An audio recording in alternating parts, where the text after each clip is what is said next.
Have you been having the same dream again and again? Maybe it's not the exact same sequence, but the feeling, the place, the person, or the moment, it keeps coming back. Not just once, not twice. Enough that your soul started whispering, "This means something." The chosen one, repeating dreams are not random. They are spiritual codes, loops in the unseen realm, designed to awaken you. This message is not for the crowd. It's for you, because you've been seen. And now, heaven is calling you by name. Before we go any further into this revelation, pause for a moment and do these 3 steps. 1. Like this video, so the algorithm will push this message to other chosen ones who need it right now. 2. Comment the number 3 below as a symbol of the Trinity and your alignment with God's voice in your dreams. 3. Subscribe and join the community of the 144,000 chosen ones. Only the chosen stay until the very end, because your spirit knows this dream is not over yet. You see, God often speaks in repetition. In the book of Genesis chapter 41, when Pharaoh had 2 dreams, one about fat cows and one about healthy grain being swallowed, Joseph told him, "The reason the dream was given to Pharaoh in 2 forms is that the matter has been firmly decided by God, and God will do it soon." This is 2. Let that sink in. When heaven repeats something, it's not to confuse you. It's to confirm the message and to warn you of its urgency. So what is it that keeps showing up in your dreams? Is it a place you keep walking into? A person who appears again and again? A version of you that feels more real than the life you're in right now? Don't dismiss it. That dream might be a spiritual location your soul keeps returning to because your mission is tied to it. Or a future calling that hasn't fully unfolded yet because you haven't said yes. You may think it's just your mind recycling images. But the truth is, when you are chosen, your dreams are not just reflections. They are instructions. They are assignments. They are keys, waiting to unlock something hidden inside you. And here's what most people miss. Repeating dreams don't just occur at random moments. They often come before a shift.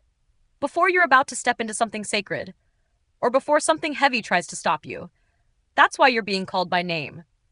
Not loudly, not with thunder, but with familiar whispers in the quiet of the night, repeated until your soul answers back. Because once you acknowledge it, the dream will begin to shift. It will evolve. It will guide. The danger isn't in the dream. The danger is in ignoring it. You don't have to interpret every detail right now. But you do have to admit, this dream keeps returning for a reason. And that reason is coming to find you. When a dream repeats, heaven is insisting. Not gently suggesting. Not casually nudging. Insisting. It means a message has been delivered but not yet received. It means something has been shown but not yet understood. And when you are one of the chosen, God does not let the message expire. He replays it until it burns into your spirit. There are dreams that simply reflect your daily thoughts. But then there are dreams that remember you. They chase you through the night because they're tied to your divine identity. You may forget them by morning, but they don't forget you. The chosen one, your soul has signed something in the spirit. Maybe you don't even recall when, but heaven does. And now that vow is being activated. That's why the dream keeps returning. It's the bell before the battle. It's the whisper before the wonder. Some of you have dreamt of being in places you've never seen, but they feel like home. Some of you keep seeing a storm, a fire, a collapse, not to frighten you, but to prepare you. To let you know, something in the unseen is shifting. Sometimes it's the same voice calling. Sometimes it's the same door closing. Sometimes it's the same road with no ending. You wake up with a weight in your chest, a pulse in your gut. You feel it's not just a dream. And you're right, it is a scroll unfolding in your spirit. The dream is the divine paper. Your attention is the ink. Let's be clear. This is not about superstition. This is sacred interpretation. The kind that Daniel walked in. The kind that Joseph was entrusted with. Men who understood that a night vision could shift a kingdom. And now it's your turn. Don't run from it. Don't label it too soon. Don't dismiss it as mere imagination. Ask this instead. God, what are you showing me again? Why this image? Why this place? Why this person? Ask with faith. Wait in stillness. Write it down. Because the moment you take it seriously, the message will get clearer. God will honor the hunger, and the veil will begin to lift. You're not being haunted. You're being called. And until you listen, the dream will return. At some point, the dream will change. Not because God stopped speaking, but because you finally started listening. The chosen one, every repeating dream has a threshold, a moment where the repetition ends and revelation begins. And once that door opens, your reality starts bending toward the message. Things around you begin to confirm what you saw in the dark. Maybe the person you kept seeing shows up in real life. Maybe the place in your dream begins to appear in conversation. Maybe the emotions from your dream bleed into your waking hours as if God is asking, "Will you follow me even when the map is unfamiliar?" This is not fiction. This is spiritual alignment. The truth is, most people never pass this stage. They get stuck in the loop. Dream, forget, deny. But you're not just meant to have the dream. You're meant to become the dream. Let that land. You are not just the observer. You are the vessel. What heaven has shown you, it wants to do through you. Maybe your dream is a warning, so you can intercede. Maybe it's a memory from a past season of your soul, so you can heal what was never finished. Maybe it's a prophecy, and you are the only one who can carry it to the finish line. Don't say you're not ready. The fact that God keeps showing you is proof that you've already been chosen. Remember Samuel? God called him 3 times before he answered. He thought it was Eli. He didn't recognize God's voice at first, but the 4th time he said, "Speak, Lord, for your servant is listening." 1 Samuel 3:10. And from that moment on, Samuel never mistook the dream again. He became the voice that carried the word of the Lord to an entire nation. You're not just dreaming, you're being trained. And the classroom is quiet, but the curriculum is holy. The chosen one, you will not be lost in confusion. You will not miss the meaning. You will not drown in repetition. God is patient. And the message he placed in your spirit will echo until it finds its fulfillment. Tonight, when the dream comes again, because it will, don't run. Look deeper. Say, "Speak, Lord, I'm listening," and heaven will unfold what was always yours to carry. Not every dream deserves your attention, but the one that keeps returning even when you try to forget it, that one carries weight. That one carries heaven. The chosen one, God doesn't waste his whispers. He repeats only what he intends to fulfill.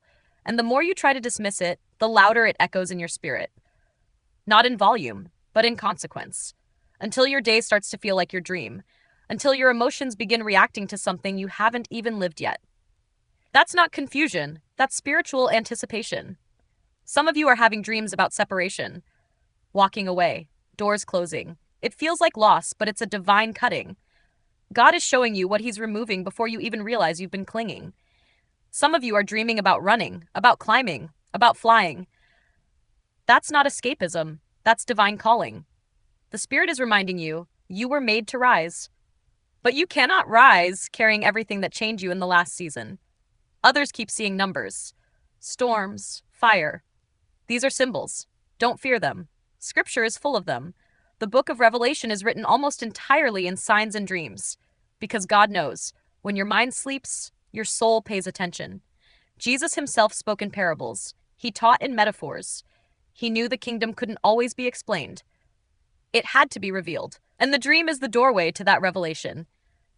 You've been asking, why do I keep seeing the same thing in my sleep?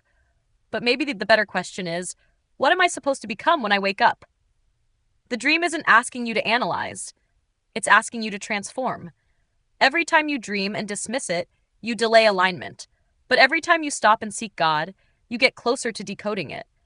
And once it's decoded, it becomes a map, a holy compass, a set of instructions written in the language of the Spirit.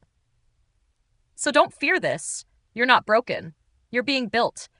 God is crafting your discernment in the dark. He's awakening your spiritual eyes so that when the time comes, you won't just remember the dream, you'll recognize the moment it begins to unfold in real life. The reason it keeps coming is because it's almost here. Some dreams come to comfort, some come to correct, but the ones that repeat, they come to commission. The chosen one, this is not just about messages in the night. This is about mantles. You're being prepared for something that will require faith, vision, and obedience. And the dream is the invitation. The dream is the scroll. Just like Ezekiel, when God said, "Son of man, eat this scroll I am giving you and fill your stomach with it." Ezekiel 3:3. He wasn't being asked to just read it, he was being asked to embody it, to carry it inside himself, so that the word would not only be spoken, but lived. That's what's happening to you. The dream keeps repeating because it's trying to move from the night into your steps, from concept into calling, from image into identity. You're being drawn into the dream not just to observe, but to obey. It may be confusing now. You may not know what every symbol means. That's okay. Interpretation comes with intimacy. The closer you walk with God, the clearer the images become. Pay attention to what you feel when you wake up. Write it down. Speak it aloud. Pray over it. Because what you hold lightly, heaven cannot reveal fully. But what you steward faithfully, God will unlock layer by layer. The repetition is not punishment, it's preparation. Because when the dream finally stops, it won't be because God gave up on sending it, but because you finally said yes to carrying it. And once you say yes, life as you knew it will no longer be enough. You'll crave the things of the Spirit. You'll be drawn to people who carry the same fire. You'll start walking through doors that used to terrify you, because now you recognize them from the dream. This is not just another video. This is an echo of what heaven has already shown you. And if you're listening now, that means the dream has done its job. It woke you up, not just from sleep, but from the illusion that you weren't chosen. You were, you are, and your dream just confirmed it. The moment you accept that the dream is divine, everything around you begins to respond. The chosen one, your awareness is the ignition. And once the fire starts, heaven will not let it burn in vain. What once felt random now feels guided. What once felt repetitive now feels holy. And what once felt like just a dream now feels like prophecy. Because it is. You are walking prophecy. That's why the dream keeps chasing you. It's not just telling you something. It's reminding you of what was already written about you before you were born. Before I formed you in the womb, I knew you.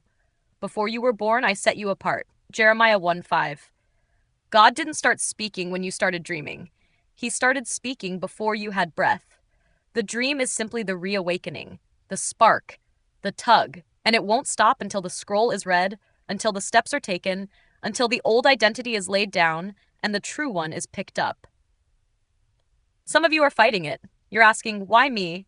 Why this dream? Why now? Because it's time. Because you can't hide in routine anymore. Because the pain, the timing, the symbols, they're too precise to ignore. Because the one who made you is calling you into the next chapter. And he's using the language of dreams because you've been too distracted to hear it any other way. But you're listening now. And that changes everything. Don't think you're making it up. Don't doubt the supernatural because it doesn't fit in your logic. God's ways have always defied logic. He used dreams to warn Joseph about Herod. He used dreams to lead wise men to safety. He used dreams to tell Pilate's wife that Jesus was innocent. So if you think he won't use a dream to get your attention, you've underestimated your value to him. You are not forgotten. You are not random. You are not wandering without direction. Your dreams are aligning your spirit with heaven's timeline. They're course-correcting your soul. They're drawing you back into destiny. The fact that you keep dreaming the same thing is not a glitch. It's divine insistence. So open your hands, open your heart. And when you sleep tonight, say this with authority. God, I am ready. Speak again. I won't run. Eventually, the dream will stop. Not because God has nothing more to say, but because you've finally stepped into what he already said. The chosen one, dreams are not forever. They are bridges. Once crossed, they no longer appear the same, because now you're living what was once only shown. You'll know it's happening when the signs from your sleep start echoing in your waking life. When the faces, the words, the emotions start showing up in conversations, in confirmations, in divine interruptions. That's when you realize you're not just interpreting the dream anymore. You've become part of its fulfillment. There's a reason Jesus said, "He who has ears to hear, let him hear." Matthew 11:15. He didn't mean ears for noise. He meant ears for mystery, for revelation, for the kind of truth that travels in silence and settles in the soul long before it becomes visible. And that's what your dream has been doing all along. Silently shifting you, positioning you, preparing you for the day the Spirit says, now. Step forward. It's time. You've been marked in the secret place. and now you're about to be moved in the visible. Don't panic when things begin to feel unfamiliar. Don't question when people fall away, when old identities no longer fit, when your heart no longer aligns with what once satisfied. That's the dream making room for reality. That's the promise making space in your life. You've crossed the threshold now. This message was the confirmation. Your repeated dreams were the compass. Your obedience will be the key. There's no going back to blindness once your eyes have been opened, and there's no hiding when heaven has spoken your name again and again in the night. So walk boldly, speak clearly, pray deeply. The dream was real, and now so is the calling it carried.